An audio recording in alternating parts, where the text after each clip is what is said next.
کیوں نہ میں اپنے آقا کونین صلی اللہ تعالیٰ علیہ وسلم کا وہ آخری حج ہی بیان کروں جس میں رسول کریم صلی اللہ تعالیٰ علیہ وسلم حج کے لیے نکلے تھے۔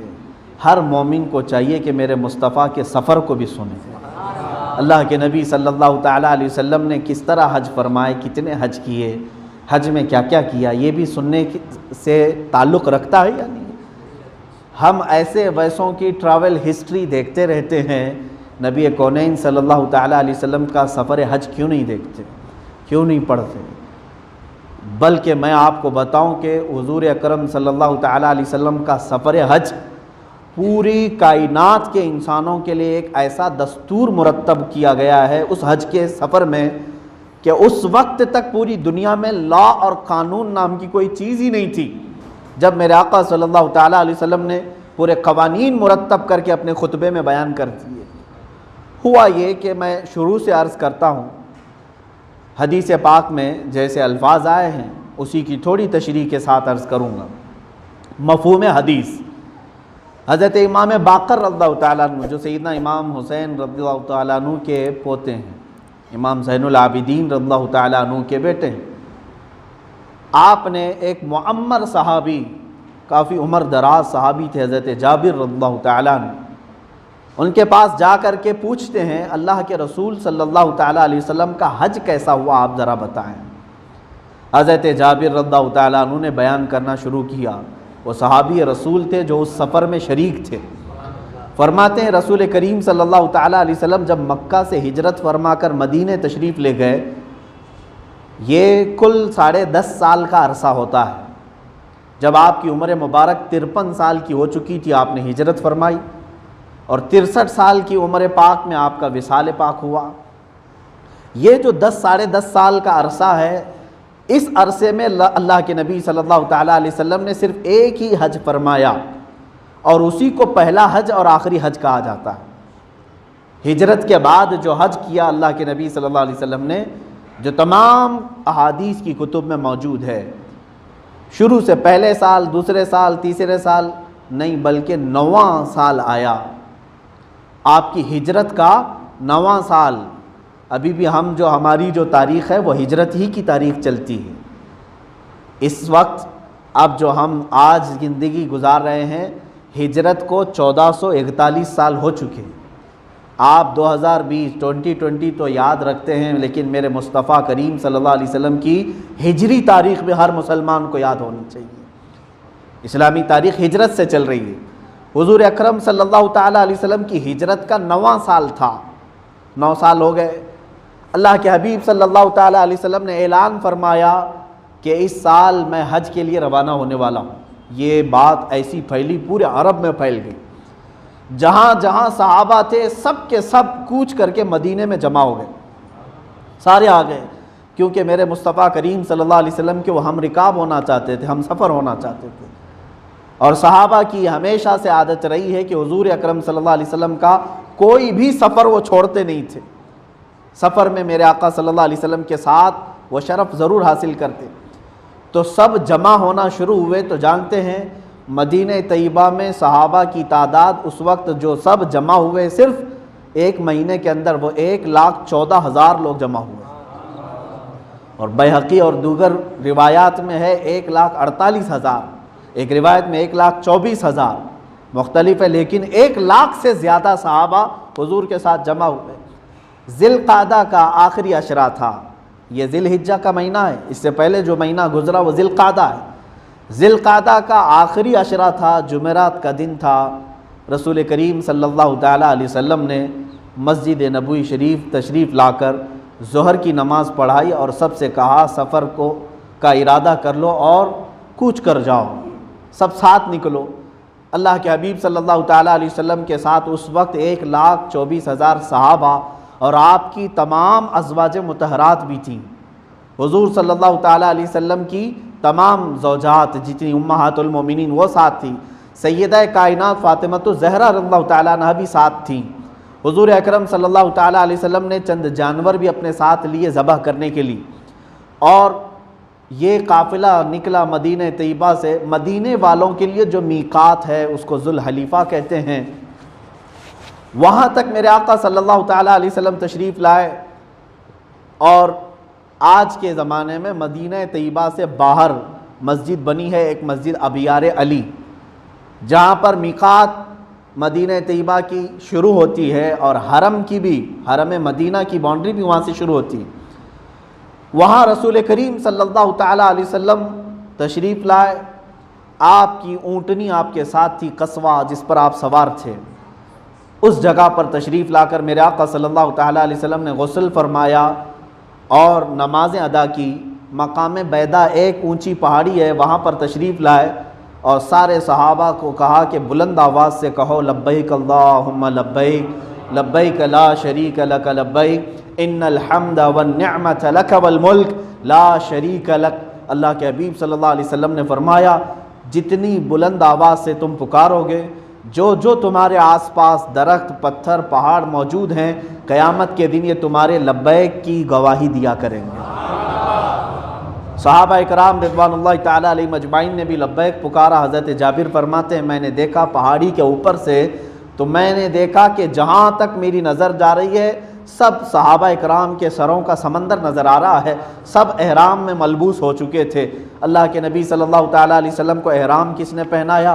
ام المومنین سیدہ عائشہ صدیقہ رضی اللہ تعالیٰ عنہا۔ حضرت عائشہ فرماتی ہیں کہ میں نے عطر حضور اکرم صلی اللہ علیہ وسلم کے جسم مبارک پر مل دیا، اور اس کے بعد احرام کے 2 کپڑے میرے آقا صلی اللہ علیہ وسلم نے بغیر سلے ہوئے سفید رنگ کے اور بغیر کسی رنگے ہوئے، اور حضور اکرم صلی اللہ علیہ وسلم نے ایک تہبند پہنی اور ایک اوپر سے چادر جس کو ہوتا ہے، چادر جس کو کہتے ہیں، یہ ڈال لی، اور تلبیہ پڑھتے ہوئے یہ قافلہ نکل پڑا۔ وہ کیا سما ہوگا جب مصطفیٰ کریم صلی اللہ تعالیٰ علیہ وسلم اپنی قصبہ پر موجود ہیں، اور اس میں سے ہزاروں پیدل بھی تھے، ہزاروں سوار بھی تھے، اور سب اس قافلے میں چل رہے تھے۔ حضرت جابر فرماتے ہیں چاہے ہم قافلے سے جتنی بھی دور جاتے، نظر اس قافلے پر پڑتے تو پہلی نظر میرے آقا پر ہی ہوتی تھی۔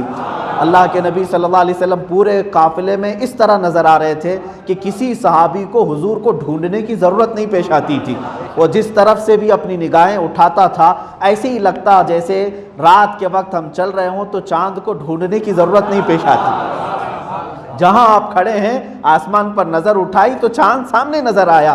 صحابی کہتے ہیں ہم نے جہاں پر سے بھی نظر اٹھائی ہمیں ایسا لگتا تھا یہ آفتاب رسالت مہتاب نبوت ہمارے سامنے موجود ہے، اور اس چاند کی کرنوں کے سائے میں یہ صحابہ چلتے رہے۔ یہ سفر حضور اکرم صلی اللہ تعالیٰ علیہ وسلم کا مدینہ طیبہ سے مکہ مکرمہ تک کا یہ تقریباً 9 دن کا سفر بتایا گیا ہے، اور ذی الحجہ کا مہینہ شروع ہو چکا تھا۔ شروع کے ایام میں میرے آقا صلی اللہ تعالیٰ علیہ وسلم مکہ مکرمہ میں داخل ہوئے۔ مقام ذی طوا وہاں پر ایک جگہ ہے، وہاں پر آپ نے اپنے قافلے کو اتارا اور پھر وہاں پر غسل فرمایا۔ اللہ کے نبی صلی اللہ تعالیٰ علیہ وسلم نے غسل فرمایا اور سارے صحابہ سے کہا کہ یہاں پر غسل کر لو، یہ انبیاء اکرام علیہ السلام کے غسل کی جگہ ہے۔ اب وہ صحابہ کیسے تعلیم لے رہے تھے ہر ایک عمل کی۔ حضور اکرم صلی اللہ تعالیٰ علیہ وسلم نے غسل فرما کر پھر باب السلام، ان نجدیوں نے اس دروازے کو ابھی پورا کا پورا انڈر گراؤنڈ کر رکھا ہے، باقی اپنے باپ داداؤں کے نام پہ بڑے بڑے گیٹ بنائے ہیں۔ جو گئے ہیں وہ جانتے ہیں باب الملک فہد، باب الملک عبدالعزیز، باب ملک عبداللہ، یہ سب بادشاہوں کے نام پر آسمان چھوتے ہوئے عمارتیں یعنی بڑے بڑے میناریں بنا کر گیٹ لگائے ہیں، اور جس دروازے سے میرے مصطفیٰ داخل ہوتے تھے اس کو انڈر گراؤنڈ کر کے رکھا ہوا ہے۔ وہ باب السلام ہے جس میں سے میرے آقا صلی اللہ علیہ وسلم کا مسجد حرم میں داخلہ ہوتا تھا، اور اسی کے بغل میں باب النبی بھی ہے۔ وہ اتنا ہے جیسے ہماری مسجد کا دروازہ سمجھ لیں، اتنے بڑے حرم کے اندر ایک چھوٹا سا دروازہ۔ یہ کیا ہے؟ محبت نبی ہو سکتی ہے؟ ہونا تو یہ چاہیے تھا کہ وہاں جانے کے بعد ہر مسلمان کو اپنے نبی کے نشانات نظر آئیں، نہ کہ ان بادشاہوں کے جو چور اور ڈکیت تھے اور کسی طرح سے ظلم و جبر کے ساتھ یہ تخت کو حاصل کیے ہوئے ہیں، ان کے نشانات کیا معنی رکھتے ہیں؟ انتظار کرو، یہ بھی سب نام ختم ہو جائیں گے، پھر انشاءاللہ کوئی دوسرے نام اللہ تعالیٰ وہاں بتائے گا۔ عزیزان گرامی، حضور اکرم صلی اللہ تعالیٰ علیہ وسلم جیسی مقام ذی طوا سے غسل فرما کر مکہ مکرمہ کے محلے میں داخل ہوئے جب آپ کے خاندان بنو ہاشم کو خبر ہوئی میرے آقا صلی اللہ علیہ وسلم تشریف لائے ہیں، تو پورے مکہ کے جو آپ کے بنو ہاشم کے خاندان تھے، ہاشمی، سارے بچے جوان سب دوڑے دوڑے میرے آقا کی استقبال کے لیے آئے، اور حضور اکرم صلی اللہ علیہ وسلم نے نہایت ہی والہانہ محبت سے کچھ بچوں کو اپنے اونٹ کے سامنے بٹھایا، کچھ کو پیچھے بٹھایا، کچھ حضور صلی اللہ علیہ وسلم کی اونٹنی پر لدے ہوئے سامان سے لٹکتے ہوئے جا رہے تھے، یہاں تک کہ اس دروازے پر میرے آقا صلی اللہ تعالی علیہ وسلم آ کر اتر گئے جس کو باب السلام کہا گیا ہے۔ یہاں اللہ کے حبیب صلی اللہ تعالی علیہ وسلم تشریف لائے، اور اس کے بعد آپ کا داخلہ جو ہوا، صحابہ سب اس واقعے کے گواہ ہیں۔ یہ میں جو بیان کر رہا ہوں یہ حضرت جابر رضی اللہ تعالیٰ عنہ کی بیان کی ہوئی حکایت بیان کر رہا ہوں، وہ صحابی بیان کر رہے ہیں حضرت امام باقر کو، کہتے ہیں رسول کریم صلی اللہ تعالیٰ علیہ وسلم دروازے پر کھڑے ہو گئے، اور اس کے بعد جیسے ہی آپ نے اندر قدم رکھا یہ پڑھا اللہم انت السلام ومنک السلام والیک یرجع السلام حینا ربنا بالسلام، جو آج ہم ہر فرض نماز کے بعد پڑھتے ہیں۔ حضور اکرم صلی اللہ علیہ وسلم حرم پاک میں داخلے کے وقت یہ دعا پڑھ کر اندر داخل ہوئے، جیسے ہی آپ خانہ کعبہ کے پاس آئے اللہ اکبر، صحابہ کہتے ہیں سب کے جسم وہیں کے وہیں ساکت ہو گئے کہ کافی زمانے کے بعد حرم کعبہ میں کچھ صحابہ کو داخلہ ملا تھا، فتح مکہ ہو چکا تھا، لیکن یہ حج کے لیے جو آئے تھے یہ بڑی شان تھی۔ حضور اکرم صلی اللہ علیہ وسلم وہیں کھڑے ہو گئے، اور آپ کی داڑھی مبارکہ سے آنسوں کے قطرے ٹپکتے ہوئے صحابہ نے دیکھے۔ اللہ کے نبی صلی اللہ علیہ وسلم نے بلند ہاتھ اٹھائے اور دعا یوں کرنے لگے، جئت الیک حاربا یا اللہ۔ یہ الفاظ ہیں، صحابہ کہتے ہیں حضور صلی اللہ علیہ وسلم یہ کہتے تھے، اے اللہ میں دنیا سے بھاگ کر تیرے پاس آیا ہوں، دنیا کو پیچھے چھوڑ کر میں تیرے دربار میں آیا ہوں۔ اے مسلمانوں بتاؤ حضور کے پاس کون سی دنیا تھی؟ وہی جو چٹائی چھال کھجوروں کے چھال سے بھری ہوئی، اور وہی تکیے اور چند مشکیزیں، مٹی کی ہانڈیاں، اس کے علاوہ میرے آقا صلی اللہ علیہ وسلم کے پاس کون سی دنیا تھی؟ اللہ کے نبی صلی اللہ علیہ وسلم نے کون سا محل چھوڑا تھا؟ کتنی جائیدادیں چھوڑائی تھی؟ مختصر سی دنیا تھی، اس کے باوجود بھی میرے آقا فرما رہے ہیں، عرض کر رہے ہیں اللہ کی بارگاہ میں، مولا میں پوری دنیا چھوڑ کر تیرے دربار میں آیا ہوں، میں حاربن کہتے ہیں بھاگ کر کے آیا ہوں۔ جب بندہ کسی چیز میں امن لینے کے لیے بھاگ کر آتا ہے، اور رسول کریم صلی اللہ تعالیٰ علیہ وسلم یوں عرض کرتے مولا کی بارگاہ میں، اے مولا دوبارہ اس چیز میں ہمیں نہ داخل فرما۔ اب حرم پاک میں جب داخل ہوئے تو یہ زوال کا وقت تھا، یعنی ظہر کے وقت کے قریب کا۔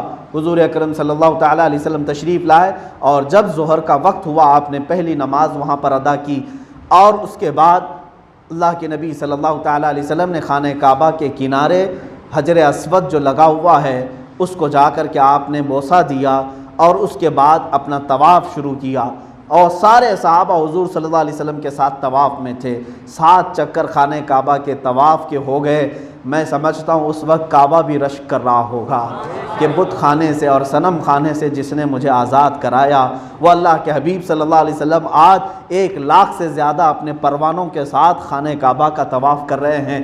جب یہ طواف مکمل ہوا تو پھر حجر اسود کے استلام کے بعد اللہ کے نبی صلی اللہ علیہ وسلم مقام ابراہیم کے پاس آئے، اور یہ آیت پڑھی وَاتَّخِذُوا مِن مَّقَامِ إِبْرَاهِيمَ مُصَلًّى، اور اس کے بعد سارے صحابہ سے کہا یہاں 2 رکعت نماز ادا کرو۔ وہ مقام ابراہیم آج بھی موجود ہے جس پتھر پر میرے آقا رسول کریم صلی اللہ علیہ وسلم کے جد امجد حضرت ابراہیم علیہ السلام نے خانہ کعبہ کی تعمیر کی تھی، جس پتھر پر کھڑے ہو کر، وہ پتھر آج بھی رکھا گیا ہے۔ اس کے پاس 2 رکعت نماز پڑھنے کا حکم دیا ہے، قرآن کا حکم ہے۔ حضور اکرم صلی اللہ علیہ وسلم نے نماز ادا کی، صحابہ فرماتے ہم نے آیتیں بھی دیکھی، حضور نے پہلی رکعت میں قل یا ایھا الکافرون پڑھا، دوسری رکعت میں قل ھو اللہ احد کا سورہ پڑھا، اور اس کے بعد حضور اکرم صلی اللہ علیہ وسلم دعا میں مشغول ہو گئے۔ عزیزان گرامی وقار، یہ وہ پتھر ہے جس کے پاس 2 رکعت نماز پڑھنے کا حکم دیا ہے۔ کس نے دیا ہے؟ اللہ رب العزت نے۔ پتھر کے پاس، یہاں تو جھگڑے اولیاء کرام کے مزارات کے پاس ہیں، وہ تو پتھر ہے جس پر نبی کھڑے ہوئے تھے۔ نبی جس پتھر پر کھڑے ہوں وہاں قرآن کہہ رہا ہے تو 2 رکعت نماز پڑھ تیری نماز قبول ہے۔ جہاں پورے نبی دفن ہیں وہاں دعا بھی قبول نہیں ہوتی؟ کیسا عقیدہ ہے عزیزان گرامی وقار۔ یہاں پر مفسرین نے فرمایا ہے اس پتھر کے پاس جو نماز پڑھنے کا حکم ہے کیا اس وجہ سے ہے کہ اس پر کھڑے ہو کر کے آپ نے خانہ کعبہ کی تعمیر کی تھی؟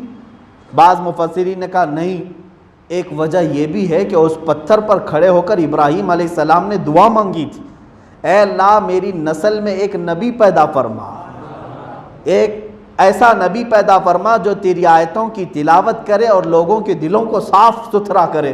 اور حضرت ابراہیم علیہ السلام کی دعا قبول ہوئی تھی، اور آپ کی نسل میں جو نبی مکہ میں آئے وہ محمد صلی اللہ علیہ وسلم تھے، تو اس پتھر پر کھڑے ہو کر کے نبی کو مانگا گیا تھا۔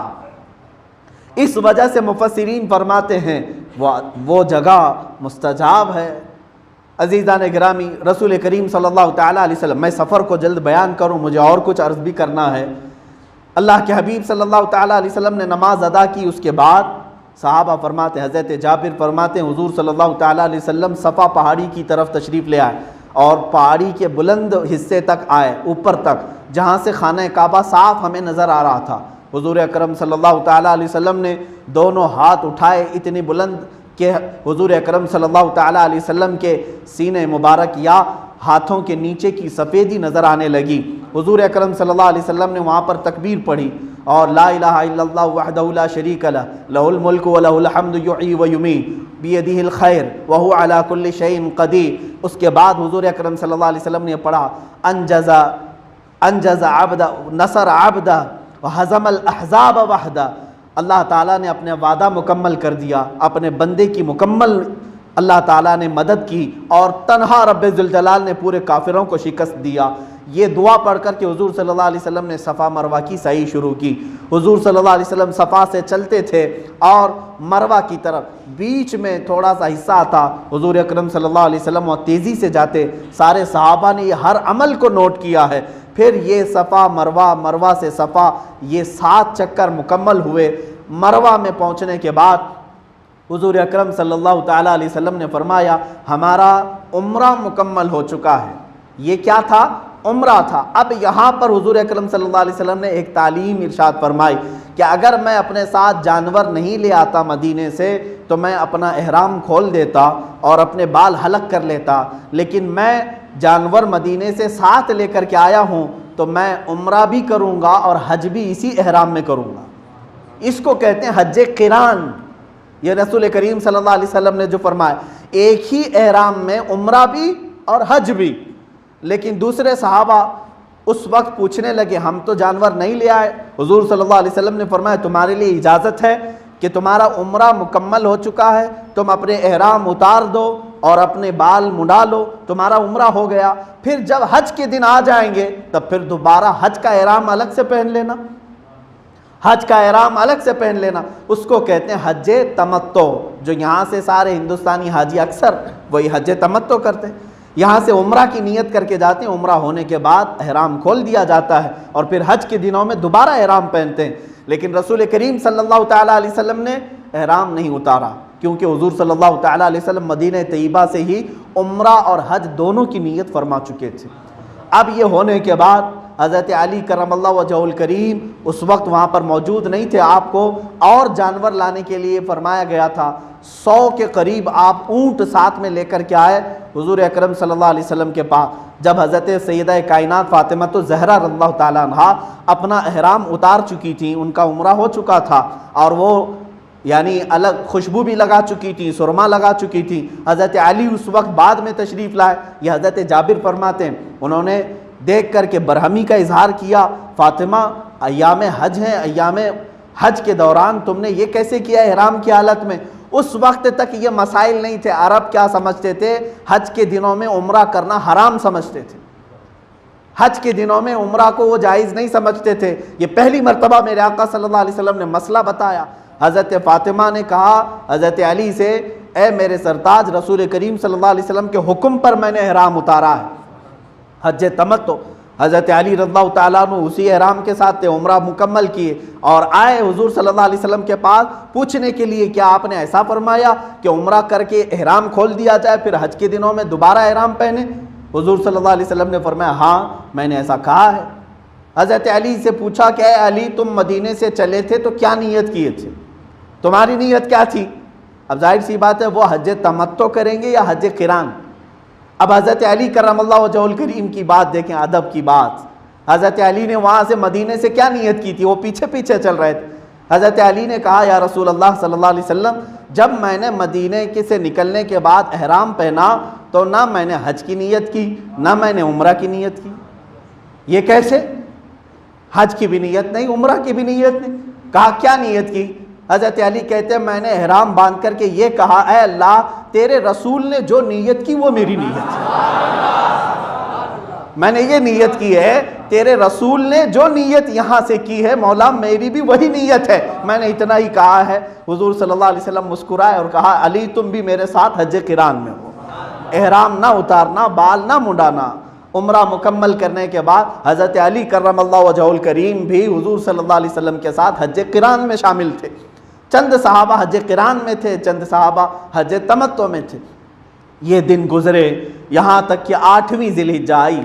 8ویں ذی الحجہ جو کل گزر چکی، حضور اکرم صلی اللہ تعالیٰ علیہ وسلم پھر مسجد حرم شریف میں تشریف لائے. وہاں پر ایک خطبہ دیا اور وہاں سے سارے صحابہ کو لے کر حضور صلی اللہ تعالیٰ علیہ وسلم مینا کی طرف روانہ ہو گئے. مینا میں جب پہنچے حضور صلی اللہ علیہ وسلم ظہر کا وقت تھا. وہاں پر مسجد خیف آج جہاں بنی ہے، حضور اکرم صلی اللہ علیہ وسلم نے وہاں قیام فرمایا.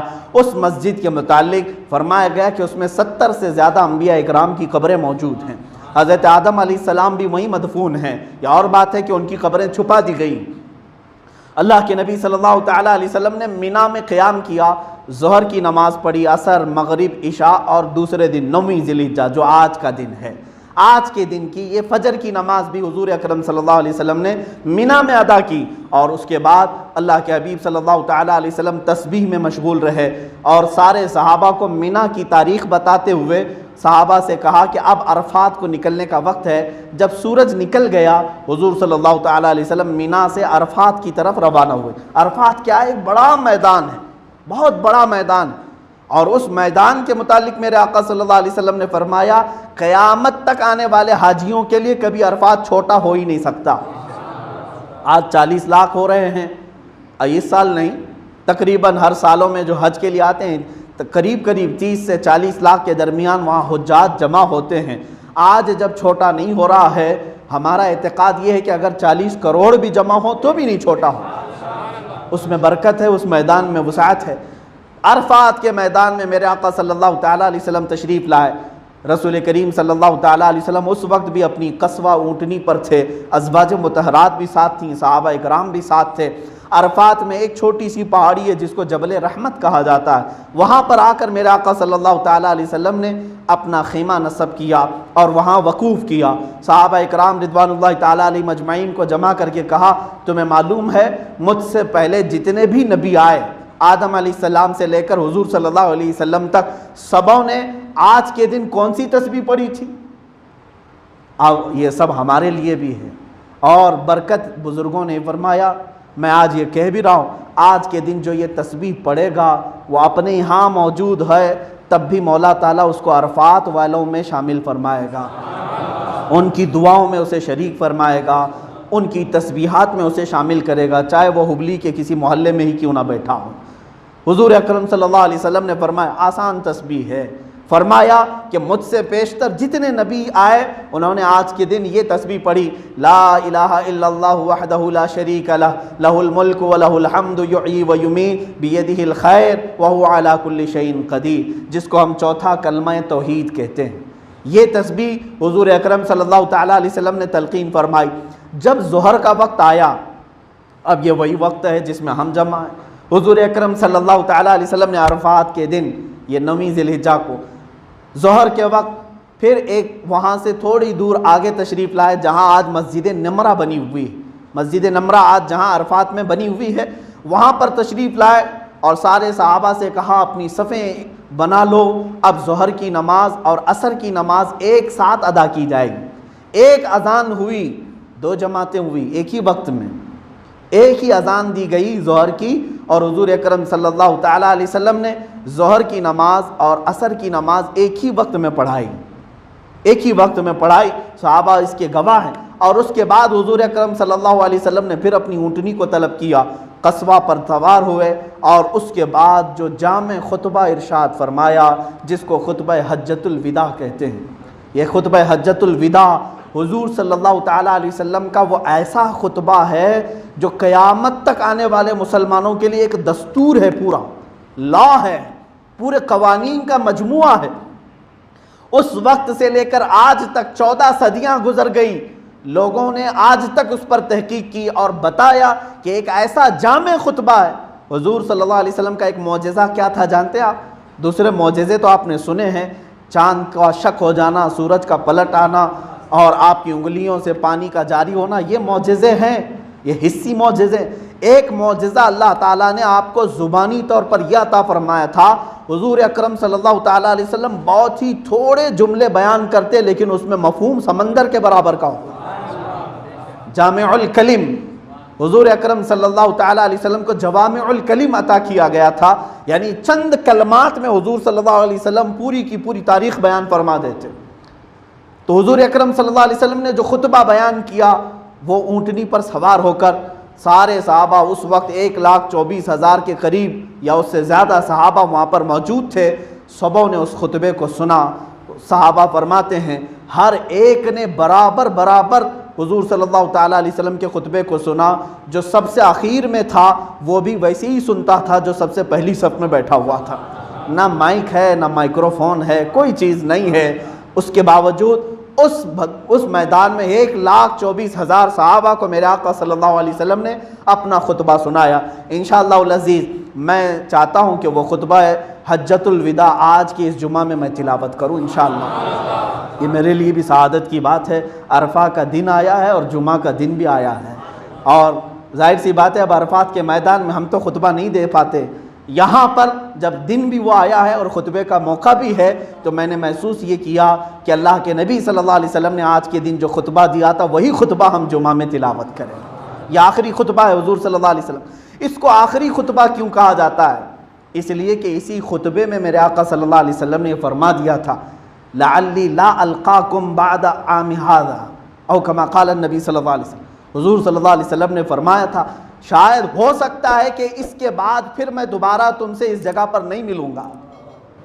اسی خطبے کے شروع میں ہی میرے آقا صلی اللہ علیہ وسلم نے بیان فرما دیا تھا کہ ہو سکتا ہے اس سال کے بعد میں پھر تم سے دوبارہ نہیں ملوں گا. اور اسی خطبے کے دوران وہ آیت نازل ہوئی قرآن کی جس کو قرآن کی سب سے آخری آیت کہا جاتا ہے. اب جو قرآن آپ پڑھ رہے ہیں سورہ فاتحہ سے شروع ہے نا، الحمدللہ سے، اور ختم کہاں ہوتا ہے؟ والناس پہ. سورہ قل اعوذ برب الناس پڑھتے ہیں، اس کے بعد والناس پہ ختم ہوتا ہے.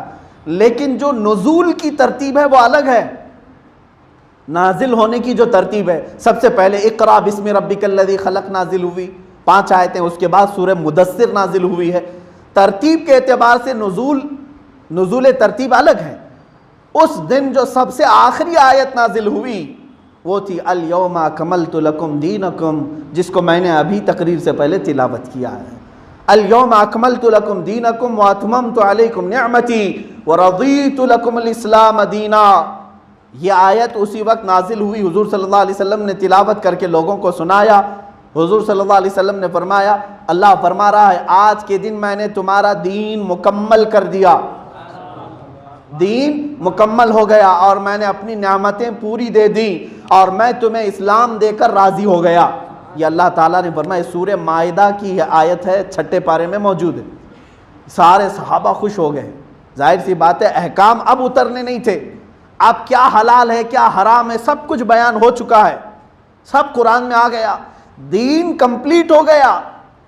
یہودی کہتے ہیں ایسی کوئی آیت اگر ہمارے کتابوں میں آ جاتی تو ہم اس کو عید کا دن منا لیتے ہیں کہ دین کمپلیٹ ہو گیا. اسلام کو کمپلیٹ کہا کس نے؟ اللہ نے. صحابہ اکرام خوش بھی تھے اس دن، سارے عرفات کے میدان میں خوش تھے کہ آج ہمارا دین مکمل ہو گیا. ظاہر سی بات ہے گھر بنا رہے ہیں تو جس وقت گھر پورا مکمل ہو جائے تو خوشی کا دن ہے. جو چیز آپ نے شروع کی ہے وہ جب کمپلیٹ ہو جائے تو خوشی ہوتی ہے کہ نہیں؟ سب خوشیوں میں تھے سوائے ایک کے، وہ صدیق اکبر تھے. حضرت ابو بکر صدیق رضی اللہ تعالیٰ عنہ میدان کے کنارے رو رہے تھے اور اکیلے بیٹھے تھے. صحابہ نے کہا ابو بکر آج خوشی کا دن ہے، دین مکمل ہو چکا. سیدنا ابو بکر صدیق رضی اللہ تعالیٰ عنہ نے فرمایا یقیناً خوشی کا دن ہے، دین مکمل ہو گیا، لیکن مجھے اس کا دوسرا رخ یہ نظر آتا ہے وہ رسول آئے تھے دین مکمل کرنے کے لیے، جب دین مکمل ہو گیا تو شاید اب رسول ہمارے درمیان نہیں رہیں گے۔ رسول آئے کس کے لیے؟ دین مکمل کرنے کے لیے، اب وہ اپنا کام کر چکے ہیں تو شاید اب ہمارے درمیان نہیں رہیں گے، مجھے یہ خوف ستا رہا ہے۔ وہ صدیق اکبر وہ یار غار رسول تھے، رسول کریم صلی اللہ تعالیٰ علیہ وسلم کے ہم سفر بھی رہے، حضر کے ساتھی، ہر جگہ کے ساتھی۔ انہوں نے حضور اکرم صلی اللہ تعالیٰ علیہ وسلم کے ان آخری دنوں کو محسوس کیا۔ اس کے بعد حضور اکرم صلی اللہ تعالیٰ علیہ وسلم نے جو خطبہ بیان فرمایا، وہ خطبہ میں اردو ترجمہ بھی آپ کو بتا دوں۔ حضور صلی اللہ تعالیٰ علیہ وسلم نے اس خطبے میں کیا کیا بیان فرمایا، غور سے سنیں، یہ ادب کی بھی بات ہے۔ اللہ کے حبیب صلی اللہ تعالیٰ علیہ وسلم نے جو آخری خطبے میں بیان فرمایا، ارشاد فرماتے ہیں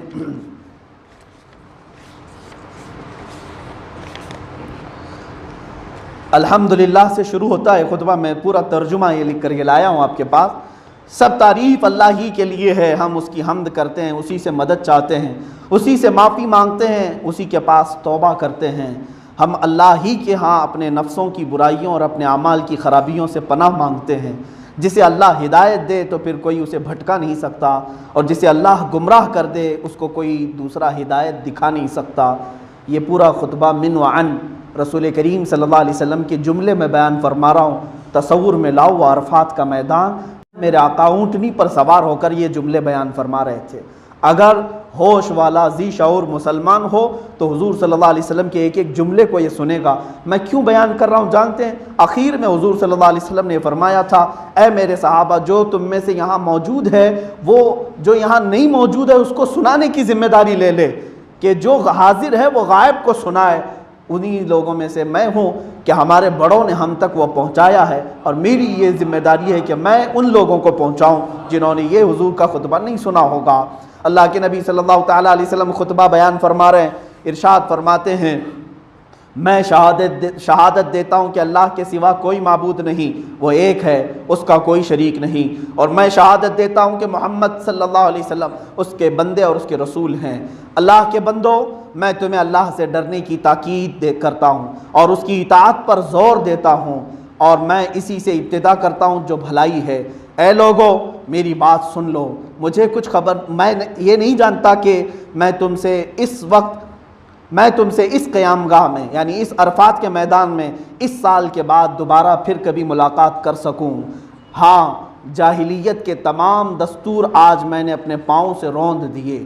کسی عربی کو اجمی پر فضیلت نہیں، اور کسی اجمی کو عربی پر نہیں، کسی سرخ کو سیاہ پر نہیں، اور کسی کالے کو گورے پر فضیلت نہیں۔ ہاں، فضیلت ہے تو صرف تقویٰ کے ذریعے سے ہوگی۔ خدا سے ڈرنے والا انسان مومن ہوتا ہے اور اس کا نافرمان بدبخت ہوتا ہے۔ تم سب کے سب آدم کی اولاد ہو، اور آدم کو مٹی سے بنایا گیا ہے۔ اے لوگو، تمہارے خون، تمہارا مال، تمہاری عزتیں ایک دوسرے پر ایسی حرام ہیں جیسا کہ آج کے دن کی حرمت ہے، آج کے مہینے کی حرمت ہے، اور آج کے اس مہینے کی حرمت ہے، اور اس جگہ کی حرمت ہے۔ دیکھو، عنقریب تمہیں خدا کے سامنے حاضر ہونا ہے، اور وہ تم سے تمہارے اعمال کے بارے میں سوال کرے گا۔ خبردار، میرے بعد گمراہ نہ بن جانا کہ ایک دوسرے کی گردنیں کاٹتے پھرو۔ جاہلیت کے قتلوں کے تمام جھگڑے میں ختم کرتا ہوں۔ پہلا خون جو باطل کیا جاتا ہے وہ ربیعہ بن حارث عبد المطلب کے بیٹے کا ہے، میں اس کو ختم کرتا ہوں۔ اگر کسی کے پاس امانت ہو تو وہ اسے اس کے مالک کو ادا کر دے، اور اگر سود ہو تو وہ ختم کر دے۔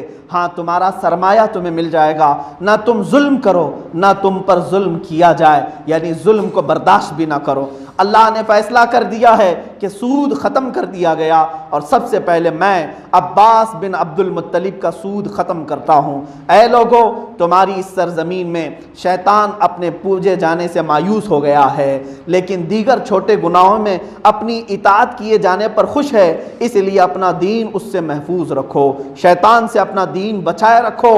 اللہ کی کتاب میں مہینوں کی تعداد اسی دن سے 12 ہے جب اللہ نے زمین و آسمان کو پیدا کیا تھا۔ ان میں سے 4 حرمت والے ہیں، 3 یہ ہیں ذی القعدہ، ذی الحجہ اور محرم، یہ کنٹینیو لگاتار ہیں، اور رجب تنہا ہے۔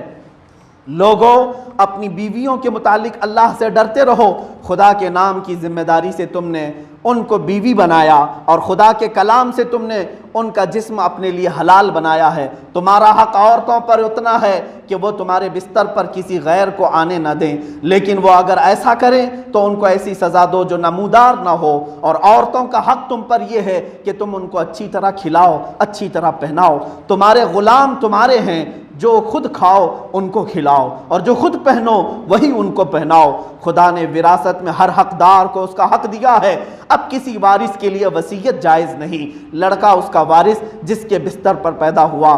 زناکار کے لیے پتھر ہے اور ان کے حساب خدا کے ذمہ ہیں۔ عورت کو اپنے شوہر کے مال میں اس کی اجازت کے بغیر لینا جائز نہیں۔ قرض ادا کیا جائے، عاریت واپس کی جائے، عطیہ لوٹا دیا جائے، ضامن تاوان کا ذمہ دار ہے۔ مجرم اپنے جرم کا ذمہ دار ہے، باپ کے جرم کا بیٹا ذمہ دار نہیں، اور بیٹے کے جرم کا باپ ذمہ دار نہیں۔ اگر کٹی ہوئی ناک کا کوئی حبشی بھی تمہارا امیر مقرر کر دیا جائے اور وہ تم کو خدا کی کتاب کے مطابق لے کر چلے تو اس کی اطاعت اور فرما برداری تم پر لازم ہے۔ اے لوگو، نہ تو میرے بعد کوئی نبی آئے گا اور نہ کوئی جدید امت پیدا ہونے والی ہے۔ خوب سن لو کہ اپنے پروردگار کی عبادت میں لگے رہو اور پنجگانہ نماز ادا کرو، سال بھر میں 1 مہینہ رمضان کے روزے رکھو، اللہ کے گھر کا حج کرو۔ میں تم میں ایک چیز چھوڑتا ہوں، اگر تم نے اس کو مضبوطی سے پکڑ لیا تو کبھی گمراہ نہ ہوگے۔ وہ کیا چیز ہے؟ کتاب اللہ، قرآن عظیم اور سنت رسول اللہ۔ اور دوسری حدیث میں ہے، میں تمہارے درمیان 2 ایسی مضبوط چیزیں چھوڑ جا رہا ہوں کہ اگر تم انہیں مضبوطی سے تھامے رہو تو کبھی گمراہ نہ ہوگے۔ ایک اللہ کی کتاب قرآن مقدس ہے اور دوسری میری آل اہل بیت ہے۔ اس خطبے کو ختم کرنے کے بعد میرے آقا صلی اللہ تعالیٰ علیہ وسلم نے یوں صحابہ سے پوچھا، قیامت کے دن خدا کی بارگاہ میں میرے بارے میں اگر سوال کیا جائے گا تم سے تو اے میرے صحابہ تم میرے بارے میں کیا کہو گے؟ سارے صحابہ نے یوں کہا، آسمان کی طرف انگلی اٹھائی، عرفات کے میدان میں کہا، اے خدا تو گواہ رہنا، اے خدا تو گواہ رہنا، اے خدا تو گواہ رہنا۔ اور اس کے بعد آپ نے فرمایا، سارے صحابہ نے کہا، یا رسول اللہ، آپ نے اپنے اوپر جو ذمہ داری تھی وہ پوری نبھا دی ہے، آپ نے امانت پہنچا دی ہے، آپ نے رسالت مکمل کی ہے۔ قد ادیت الامانۃ وبلغت الرسالۃ ونصحت الامۃ یا رسول اللہ، صدقت یا رسول اللہ۔ اے اللہ کے رسول، آپ نے جو کچھ بھی فرمایا وہ بالکل سچ فرمایا ہے۔ یہ ہے خطبہ حجۃ الوداع، حضور صلی اللہ علیہ وسلم کا آخری خطبہ۔ اس کو اگر تشریح میں چلا جاؤں تو بہت سارا وقت لگ جائے گا، آج یہ جمعہ کا مختصر وقت ہے میرے عزیزو۔ اس میں ایک ایک پوائنٹ ایسا ہے جس پر پوری گفتگو ہوتی ہے۔ اللہ کے نبی صلی اللہ علیہ وسلم نے سب سے پہلے جو آپ کو فرمایا وہ دیکھیں، بنیاد آپ کی بتائی، تم میں کسی کو غرور و تکبر نہ آئے، تم سب کے سب آدم کی اولاد ہو اور آدم علیہ السلام کو مٹی سے بنایا گیا ہے، تمہاری حیثیت صرف مٹی کی ہے، اسی لیے ہم کو مٹی میں دوبارہ دفن کیا جاتا ہے، جہاں سے پیدا کیا گیا وہاں ڈال دیا گیا۔ اللہ نے فرمایا، منہا خلقناکم وفیہا نعیدکم، اسی سے ہم نے تمہیں پیدا کیا اور اسی میں ہم تم کو لوٹائیں گے، ومنہا نخرجکم تارۃ اخری، اور اسی سے ہم دوبارہ تم کو قیامت کے دن اٹھائیں گے۔ ہماری اصلیت مٹی ہے، اور مٹی عاجزی سکھاتی ہے، اور آگ برتری یعنی بلندی تکبر سکھاتی ہے۔ اسی لیے شیطان آگ سے پیدا ہوا، تکبر دکھایا، انسان مٹی سے پیدا ہوا ہے، ہمیشہ عاجزی کرے، غرور اور تکبر نہ کرے۔ حضور صلی اللہ علیہ وسلم نے فرمایا، کسی کو کسی پر فضیلت نہیں، کسی کو کسی پر فضیلت نہیں، گورا ہے تو کالے پر فضیلت نہیں ہے، کسی کو کسی پر نہیں۔ ہاں، اللہ کی بارگاہ میں اگر کسی کو کسی پر فضیلت ہے تو وہ صرف پرہیزگاری سے ہے، جس کا عمل جتنا اچھا ہے وہ اتنا معظم ہے۔ یہاں خاندانوں کی بھی فضیلت میرے آقا صلی اللہ علیہ وسلم نے منع فرما دی، کوئی کسی پر برتری نہ حاصل کرے۔ آج جیسے جبرن ٹیکس وصول کیا جا رہا ہے کہ میں فلاں خاندان سے ہوں، تم پر میری اطاعت واجب ہے، یہ تمام چیزیں اللہ کے نبی نے آخری حج میں ہی ختم کر دی، حضور صلی اللہ تعالیٰ علیہ وسلم نے ختم فرما دی۔ عزیزان گرامی، اسی خطبے میں رسول کریم صلی اللہ علیہ وسلم نے مساوات کا درس دیا ہے، برابری کا درس دیا ہے، یہاں تک کہ فرمایا تمہارے پاس اگر کوئی کام کرنے والا ہو، جیسے کوئی مزدور ہو، حضور نے فرمایا جو تم پہن رہے ہو وہ اس کو وہی پہناؤ، جو تم کھا رہے ہو وہی اس کو کھلاؤ۔ کون ہے آج دنیا میں ان کی حق کی آواز اٹھاتا ہے؟ یا اس دور میں میرے مصطفیٰ بیان کر رہے ہیں جب 5 زنجیروں سے باندھ کر کے یونان کی حکومتیں عورتوں کو بیچنے کے لیے بازار میں لاتے تھے۔ اس وقت بازار میں عورتوں کو گلے میں، دونوں ہاتھوں میں، دونوں پیروں میں زنجیر باندھ کر کے لایا جاتا تھا۔ اس وقت میرے مصطفیٰ صلی اللہ علیہ وسلم عورتوں کے حقوق بیان کر رہے ہیں کہ تم اللہ سے ڈرو عورتوں کے حقوق کے لیے، ان کے ساتھ اچھا سلوک کرو، ان کو ایک لقمہ بھی اگر تم نے کھلایا تو مولا صدقے کا ثواب عطا کرے گا۔ مارنے سے منع کیا، ظلم کرنے سے منع کیا۔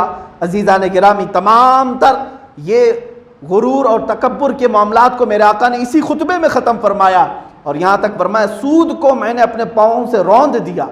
اور حدیث میں ہے سود اب اس کے بعد جو لے گا 1 درہم بھی سود کوئی کھائے گا۔ سود جانتے ہیں جس کو آپ بڈی کہتے ہیں، مسلمان سے زیادہ مال لیتا ہے، قرض دے کر بڑھا کر لیتا ہے۔ میرے آقا صلی اللہ علیہ وسلم نے فرمایا گویا کہ اس نے خانہ کعبہ کے سامنے اپنی ماں سے زنا کیا۔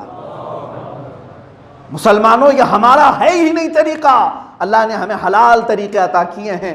تجارت کرو، بیع کرو، سود اور یہ انٹرسٹ کا ہو یا اس کو فائنانس کا ہو یا بڈی کا ہو، اگر مسلمان آپس میں لین دین میں اس طرح بڑھا کر کے تجارت کرتے ہیں تو حرام ہے، حرام ہے۔ حضور صلی اللہ علیہ وسلم نے یہ منع فرمایا۔ اور اس کے بعد کاسٹ کسی کا کچھ نہیں، کاسٹزم جو ہے یہ اسلام نے اسی وقت ختم کیا ہے۔ آج تک دنیا جو اپنے آپ کو سپر پاور کہہ رہی ہے، وہاں پر بھی کالے گوروں کی لڑائی آج تک چل رہی ہے۔ کالے گورے کی لڑائی تو حضور نے 1400 سال پہلے ختم کی۔ آج امریکہ میں نہیں دیکھ رہے آپ، سارے کالے ایک طرف ہیں، گورے ایک طرف ہیں، فسادات بھڑکے ہوئے ہیں۔ یہ پوری دنیا کو ہیومن رائٹس سکھانے کے لیے چلے ہیں جو اپنی زمین پر کالے گوروں کا فرق نہیں جانتے۔ آج یہ کورٹ میں جا رہے ہیں، حاجی علی میں عورتوں کو اجازت کیوں نہیں دی جا رہی ہے؟ یہ بہت سارے معاملات ہوں گے۔ میں ان سے کہتا ہوں تم دلت لوگوں کو پجاری اور پنڈت بننے کی اجازت کیوں نہیں دیتے؟ وہ انسان الگ ہے کیا؟ یہ انسان الگ ہے؟ اسلام نے مسجد کے مصلی کو کسی کے لیے خاص نہیں رکھا۔ اگر کسی کسان کا بیٹا بھی حافظ قرآن ہو تو ہمارا امام ہے۔ ہمارے یہاں کاسٹزم نہیں ہے، خان ہے، پٹھان ہے، سید ہے، شیخ ہے، کوئی بھی ہو، بس شرط یہ ہے کہ سینے میں اللہ کا کلام ہو، رسول پاک کی شریعت ہو، وہ ہمارے مصلی کا امام بن سکتا ہے۔ ہمارے لیے یہاں پر کوئی کاسٹ نہیں ہے۔ اسی لیے میرے عزیزوں میں یہ عالمی پیغام دیتا ہوں، عالمی پیغام ہے۔ میرے مصطفیٰ کے خطبے کو پھر سے پڑھو اے لوگو، پھر سے پڑھو۔ اللہ کے نبی صلی اللہ تعالیٰ علیہ وسلم نے اس فرق کو ہمیشہ کے لیے ختم کیا۔ یہ کوئی کاسٹ نہیں ہے۔ میں اس پر اور گفتگو کروں گا۔ آج جیسے حالات ہمارے آس پاس کے نظر آ رہے ہیں، اب یہ بیماری اور وبا میں بھی جو سب سے بڑی سازش ہے وہ یہی ہے، چھوت اچھوت پیدا کیا گیا ہے۔ بھائی بھائی کو چھونے سے ڈر رہا ہے، باپ بیٹے کے سامنے جانے سے ڈر رہا ہے۔ کیا یہ چھوت اچھوت کے معاملات نہیں ہیں؟ پھر سے وہی لائے جا رہے ہیں۔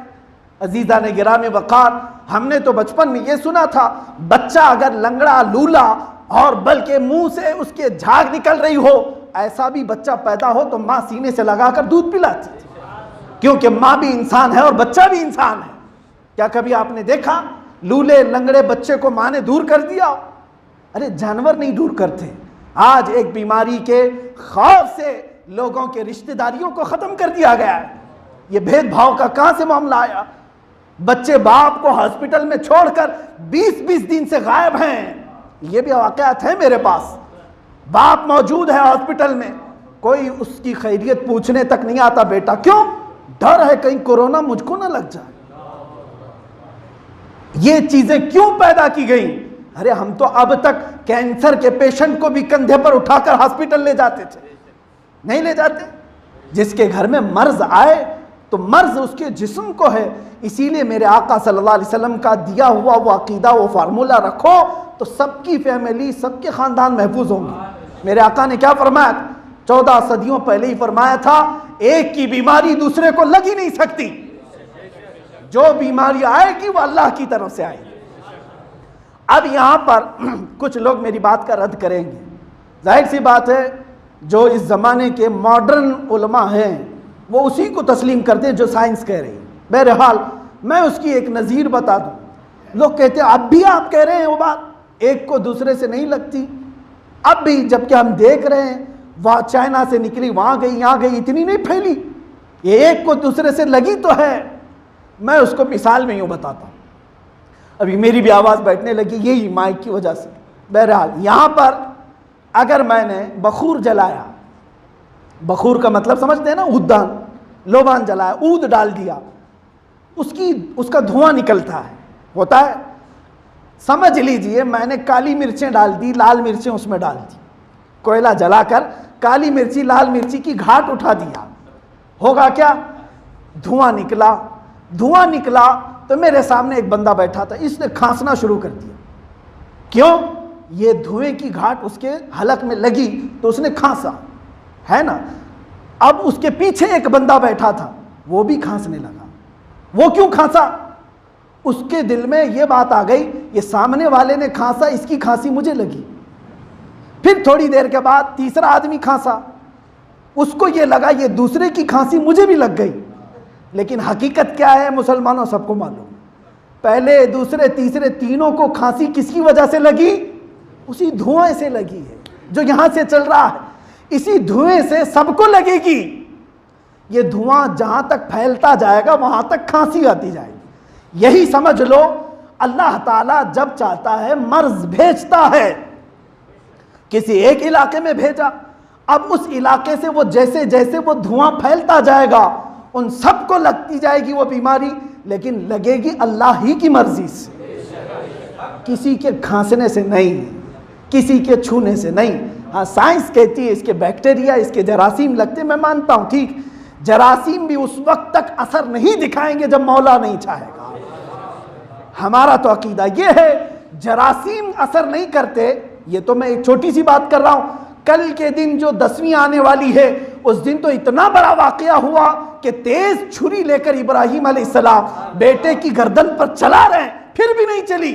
وجہ کیا ہے؟ اس چھری کو کاٹنے کی اللہ نے اجازت نہیں دی. اس عقیدے کے ساتھ جیو انشاءاللہ. واقعہ پورا مکمل نہیں ہوا، میں اپنی بات کو ختم کرتا ہوں. حضور صلی اللہ تعالیٰ علیہ وسلم رات کو مزدلفہ میں تشریف لے گئے. اس کے بعد حضور اکرم صلی اللہ تعالیٰ علیہ وسلم نے صبح تک قیام کیا اور اس کے بعد پھر جمرات میں آئے اور اللہ کے نبی صلی اللہ علیہ وسلم نے پہلے شیطان کو 7 کنکریاں ماری اور ظہر کے وقت تک واپس مکہ مکرمہ میں آئے، طواف زیارت کیا. اللہ کے نبی صلی اللہ علیہ وسلم کا یہ حج مکمل ہوا. واپس پھر 2 دن حضور صلی اللہ علیہ وسلم نے مینا میں قیام کیا اور پھر واپس محرم کے دن آنے کے قریب تھے، مدینہ طیبہ میں تشریف لائے. یہی دن تھے جب میرے آقا صلی اللہ علیہ وسلم بیمار ہوئے، علالت میں آئے اور بستر پر آپ آرام فرمائے. مہینہ گزر گیا، سفر کا مہینہ آ گیا اور اس کے بعد پھر ربیع الاول کا مہینہ آیا، کچھ افاقہ ہوا، پھر آپ علیل ہوئے. پھر 12 ربیع الاول یا 13 ربیع الاول کا دن آیا، حضور اکرم صلی اللہ علیہ وسلم اس دانے فانی کو کوچ کر کے اپنے رب اعلیٰ کے پاس چلے گئے. یہ حضور اکرم صلی اللہ علیہ وسلم کے ہجرت کا آخری سال تھا. اللہ تعالیٰ اس خطبے پر ہم سب کو عمل کی توفیق عطا فرمائے. حضور اکرم صلی اللہ تعالیٰ علیہ وسلم کے جھنڈے تلے قیامت کے دن ہم سب کو جمع فرمائے. مولا حضور کی شفاعت کبریٰ صغریٰ نصیب فرمائے. جنت میں میرے آقا کا پڑوس ہم سب کو بنائے. وآخر دعوانا الحمدللہ رب